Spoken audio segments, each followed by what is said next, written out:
할렐루야. 최근 화성의 그 연쇄살인 사건 중에 8차 사건에 대한 그 기사들이 계속 보도되어지고 있습니다. 계속해서 범행해 왔던 그 이춘재 씨는 8차 사건 역시도 자신이 범행을 했음에도 불구하고 그때 당시 이것은 하나의 모방 범죄다 그렇게 여겨지는 바람에 윤모 씨가 억울하게 잡히게 되었고 경찰 조사에서 허위 자백을 하도록 강요를 받았던 그런 내용입니다. 이로 인해서 무기징역을 받게 되었고 억울하게 옥살이를 했습니다. 그렇게 거의 평생을 이 옥살이를 했으니 얼마나 그 삶이 힘겹고 억울하겠습니까? 이런 일 외에도 우리 사회에는 참 억울한 일들이 많이 있는 것 같습니다. 어제도 인터넷에 노오력, 무시당한 젊은이는 울분에 찼다라는 어떤 기사 제목으로 하나 기사가 나와 있었습니다. 이 성인의 10명 중 4명은 만성 울분에 차 있다고 합니다.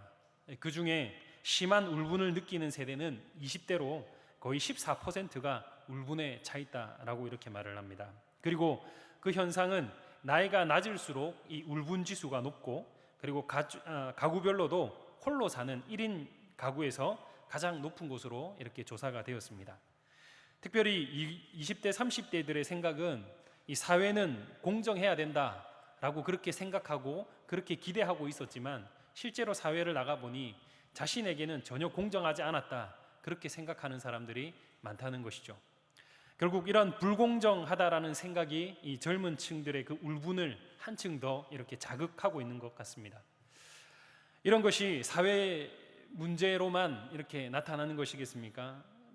우리 개개인들도 생각해 보면 참 이렇게 억울한 일들이 많고 또 이로 인해서 울분에 차 있는 경우들이 많습니다. 주부로서 생활하고 또는 직장인으로서 또는 학생으로서 나름대로 각자의 자리에서 열심을 다하고 최선을 다하고 있지만 그러나 이러한 상황 속에 나에게 억울한 일이 닥칠 때가 있고 이로 인해서 울분이 막 생겨날 때가 많습니다.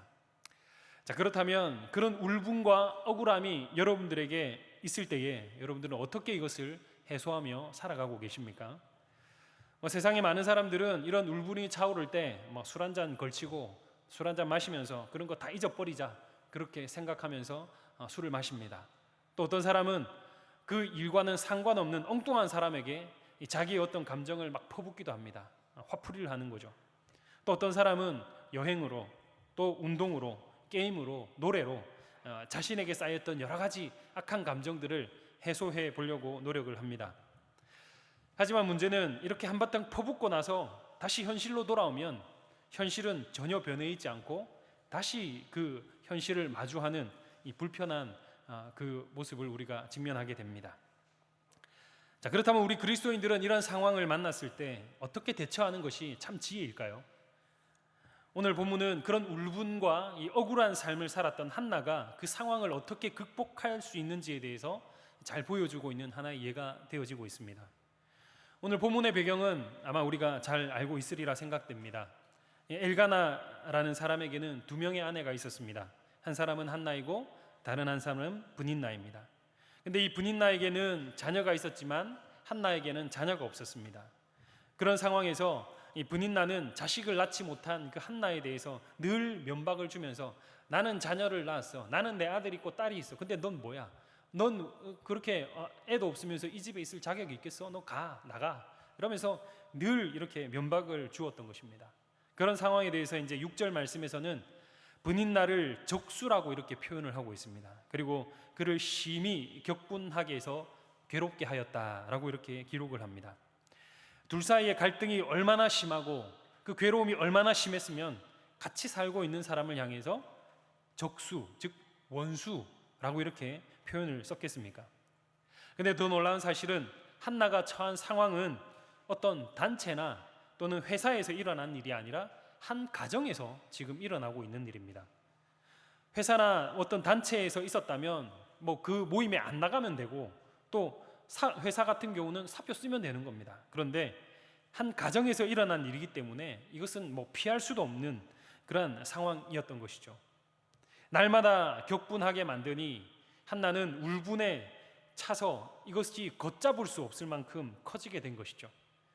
남편은 애들 없어도 된다. 애들 없어도 된다. 난 너 사랑해. 그러면서 남편은 자꾸 사랑한다고 말을 하지만 그 사이에서 일어나는 이 여자들 간의 그 갈등, 이것은 이루 말할 수 없을 정도로 굉장히 심했던 것 같습니다. 이런 경우를 우리는 성경 여러 곳에서 이렇게 좀 발견할 수 있지 않습니까? 이 아브라함 같은 경우에도 아내 사레가 아이를 낳지를 못하니까 그의 요정이었던 하갈을 통해서 이스마엘을 낳게 됩니다. 그런데 희한한 것은 요정인 하갈이 아들을 낳았다는 이유로 감히 주인인 사라를 굉장히 무시하고 업신여겼습니다. 결국 사라는 너무 화가 나서 그 아들하고 요정을 그냥 집에서 쫓아내버렸습니다. 또 야곱 같은 경우도 그가 너무 사랑했던 여인은 바로 라헬이었습니다. 하지만 라헬은 아이를 낳지 못했습니다. 그런데 그 언니였던 레아는 아이를 잘 낳습니다. 그래서 라헬은 자신이 아이 낳지 못하는 것이 너무 화가 나서 야곱에게 그런 말을 합니다. 내게 자식을 낳게 하라. 그렇지 않으면 나는 죽겠노라. 그러자 야곱이 화를 내면서 이렇게 말합니다. 그대가 임신하지 못하게 하는 것은 하나님이시니 내가 하나님을 대신하겠느냐? 결국 그 대안으로 라헬은 자신의 여종이었던 빌하를 통해서 자식을 얻게 됩니다. 이렇듯 자식을 가지지 못함으로 인해서 당시 여인들은 그 여인들 사이에서 엄청난 갈등, 그리고 그 속에서 울분, 그리고 억울한 삶, 이런 것이 계속해서 반복되고 있는 것을 우리는 보게 됩니다. 그런데 오늘 본문에 나타난 이 한나 역시도 그런 울분에 굉장히 많이 쌓여 있었지만 앞선 이 두 여인과는 좀 다른 해결 방안을 보게 됩니다. 그것은 바로 하나님께 자신의 처지를 기도로 아뢰 있는 것을 우리가 보게 됩니다. 자, 그렇다면 한나가 어떤 기도를 했는지를 우리가 이 말씀을 통해서 함께 배워보고 은혜를 나누고자 합니다. 먼저 한나는 이 문제를 해결할 수 있는 유일한 대상이 누구인지를 정확하게 파악하고 있었습니다. 한나는 자신의 그 상황을 놓고 남편인 엘가나에게 나에게 임신을 하게 해달라고, 내가 아이를 가지게 해달라고 그렇게 소리를 지르거나 윽박 지르지 않았습니다. 다른 여인을 데려다가 이 여인을 통해서 내 아이를 낳아달라고 그렇게 하지도 않았습니다. 또한 자기를 그렇게 괴롭히는 분인나를 향해서 이 여자를 우리 집에서 좀 쫓아내달라고 그렇게 말하지도 않았습니다. 10절 말씀을 보시면 한나는 자신의 마음이 괴로워서 여호와께 기도했다라고 이렇게 기록을 하고 있습니다. 무엇을 의미합니까? 한나는 자신의 힘으로는 분인나에게서 받는 이 고통과 이 어려움을 극복할 수 없다, 그리고 또 이 상황을 벗어날 수 없다라는 것을 잘 알았습니다. 그래서 한나가 선택한 것은 바로 하나님을 찾아간 것이죠.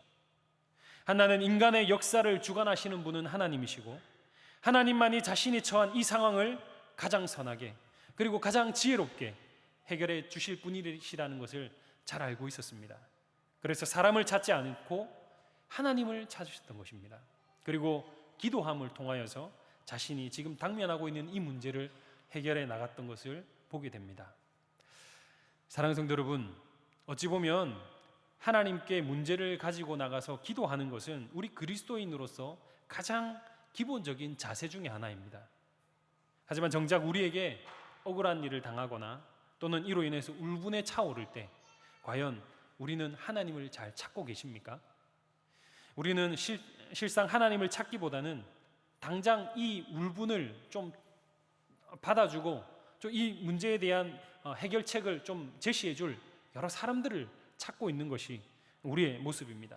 그렇게 해서 상담을 받고 나름대로 해결 방안을 찾아보지만 그 경우 잘 되는 경우들도 있고 오히려 문제가 더 키워지는 경우들도 생겨납니다. 여러분, 그런 상황에서 우리가 찾아야 할 가장 근본적인 해결책은 바로 하나님 앞으로 나가서 기도하는 것인 줄 믿습니다. 기도에 대한 말은 우리가 수없이 많이 들었을 것입니다. 그리고 늘 교회에서 권면하고 여러분 기도하십시오. 그 어떤 상황을 놓고 힘들면 우리가 기도하십시오 라고 우리가 늘 말하고 있습니다. 하지만 잘 시행되지 않는 것 중에 하나가 바로 이 기도입니다.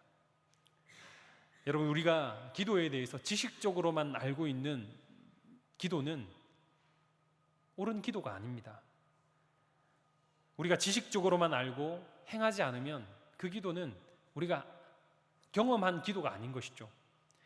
우리가 기도의 자리로 나와서 깊이 하나님을 만나고 경험할 때, 그때 비로소 기도가 무엇인지를 우리는 깨닫게 될 것입니다.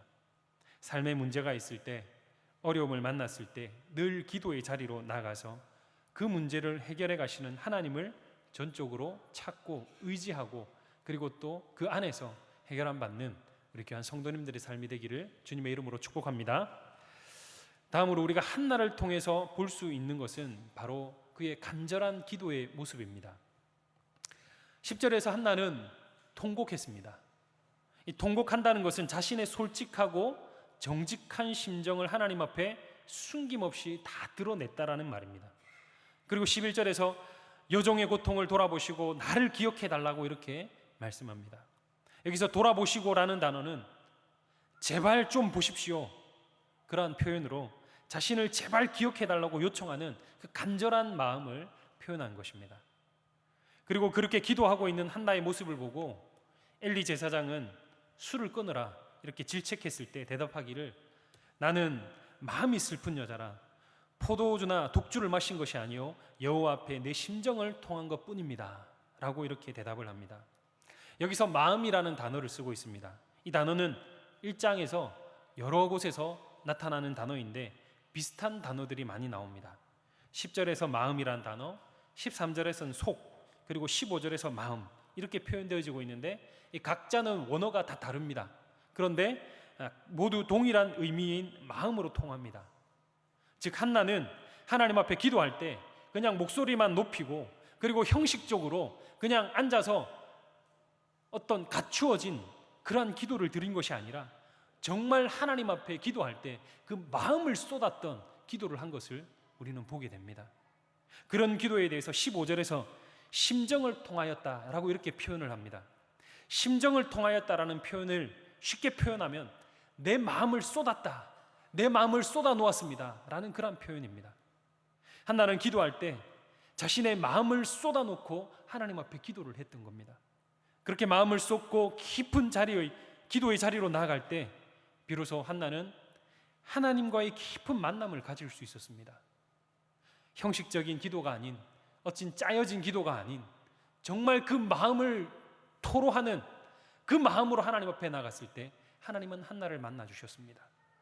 그 기도를 통해서 한나는 하나님의 마음을 이해할 수 있었습니다. 그리고 하나님께서 나의 이 기도를 통하여서 무엇을 원하시는지 그 하나님의 뜻을 그는 깨달을 수 있었던 것입니다. 여러분, 그렇다면 한나가 경험한 하나님의 마음, 한나에게 하나님께서 말씀하신 그 말씀, 그것은 무엇일까요? 그 시대를 바라보고 계시는 하나님의 마음이 어떤 것인지를 한나는 보게 되었던 것입니다. 여러분, 사무엘상은 사사기의 연속입니다. 사사기는 각각 자기의 소견에 옳은 대로 행하던 그러한 시대입니다. 각자가 자기의 소견에 옳은 대로 행하면서 살아가니까 자연적으로 그 시대에는 하나님의 말씀을 듣지 않습니다. 그러다 보니 그 시기에 하나님의 말씀은 희귀해져 갔습니다. 그리고 하나님의 이상들은 더 이상 보이지 않은 시대가 되었습니다. 그런 시대에 하나님은 그 각자의 소견에 옳은 대로 행하는 그 사람들에게 하나님의 말씀이 온전히 선포되어지기를 바랬습니다. 그리고 그 온전히 하나님의 말씀을 선포할 사람이 세워지기를 하나님은 간절히 소원했습니다. 그것이 바로 하나님의 마음이었습니다. 그런 마음을 하나님께서 한나에게 알려주셨을 때 한나가 그렇게 대답합니다. 하나님, 나에게 아들을 주십시오. 나에게 아들을 주신다면 하나님의 뜻을 이룰 수 있는 아들이 될 수 있도록 내가 하나님께 드리겠습니다. 여러분, 이것이 한나의 서원기도 아니겠습니까? 한나는 자신의 원통한 마음을 해결하기 위해서 하나님 앞에 나갔어요. 자기의 이 억울한 마음을 하나님 앞에 해결하기 위해서 하나님 앞에 나갔어요. 그리고 그 모든 것들을, 그 마음을 다 쏟아놓고 하나님 앞에 기도했습니다. 그랬더니 하나님께서, 그래, 나도 내 마음을 너에게 좀 알려줄게. 내 마음이 이렇단다. 내 마음이 이렇게 아파. 그리고 하나님께서는 하나님의 그 마음을 한나에게 알려주시면서 하나님의 비전을 그에게 알려주시고 하나님의 뜻을 이루게끔 이 한나를 사용하셨던 것을 우리가 보게 됩니다. 사랑하는 성도 여러분, 우리 기도는 어떻습니까? 우리가 하나님 앞에 기도할 때 하나님의 마음은 이해하면서 기도하십니까? 하나님께서 나에게 무엇을 원하시는지, 나에게 무엇을 말씀하시는지 그것을 깊이 묵상하시면서 기도의 자리로 나가십니까? 물론 우리가 기도의 자리로 나갈 때 우리의 소원을 들고 나갑니다. 우리의 어떤 간곡한 그 소원, 그리고 우리가 지금 통곡하면서 하나님 앞에 가지고 나가야 될 어떤 기도 제목을 가지고 나갑니다.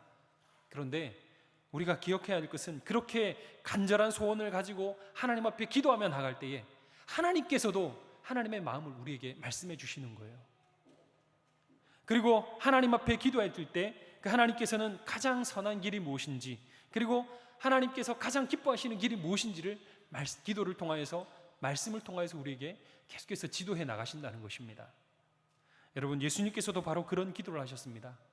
자신의 뜻만을 고집하셨던 분이 아니라 하나님의 마음을 깊이 이해하고 하나님의 뜻을 깊이 이해하고 그리고 그 뜻을 이루어갈 수 있도록 자신을 철저히 부인하셨던 예수님의 모습을 우리는 보게 됩니다. 사랑하는 성도 여러분, 이런 마음의 기도를 통해서, 이런 마음의 기도를 통하여 하나님의 마음을 이해하고 하나님의 마음을 알고 하나님의 뜻을 이루어가는 데에 아름답게 쓰임받는 우리 성도님들의 삶이 되기를 주님의 이름으로 축복합니다. 마지막으로 한나는 이 겸손과 순종의 자세로 기도한 것을 우리가 보게 됩니다. 한나는 자신을 향해서 여종이라고 이 표현을 하고 있습니다. 하나님 앞에 기도할 때 여종, 여종, 여종, 이렇게 자신을 여종이라고 표현합니다.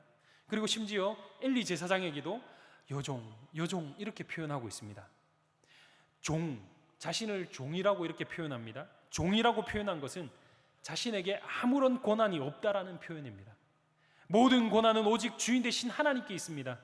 하나님께만이 모든 권리가 있습니다라는 것을 철저하게 인정하는 바로 겸손과 순종의 태도를 보인 것을 우리가 보게 됩니다. 하나님께서 나에게 아들을 주시든지 주시지 않든지 그 모든 것은 하나님의 허락에 달려 있습니다. 하나님께서 이 아들을 나에게 주시면 내가 주를 위해서 다 드리겠습니다. 주인의 것에 주인 되신 하나님의 것이니 하나님께 온전히 드리겠습니다 라는 그 마음으로 하나님 앞에 기도한 것을 우리가 보게 됩니다.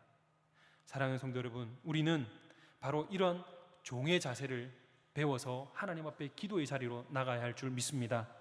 여러분, 종은 주인의 말씀을 듣는 자입니다. 주인의 말씀을 듣는 이유는 무엇입니까? 결국 그 말씀에 순종하기 위함입니다. 주인 앞에서 종이 결정할 수 있는 것은 아무것도 없습니다. 오직 주인에게 순종의 삶을 살기를 결단하는 마음으로 늘 이 기도의 자리로 나갈 수 있는 귀한 우리 성도님들의 삶이 되기를 주님의 이름으로 축복합니다. 이제 우리 삶에 울분이 쌓이고 그리고 이로 인하여서 억울한 자꾸 모습이 우리 주위에 나에게 자꾸 있다 할지라도 그 상황을 놓고 우리가 사람들을 찾고 또 어떤 나의 방법을 찾아서 그것을 해결하는 것이 아니라 모든 문제의 해결자 되신 예수 그리스도 앞에, 하나님 앞에 나와 기도할 수 있는 우리 모든 성도님들의 삶이 되기를 주님의 이름으로 축복합니다. 기도하겠습니다.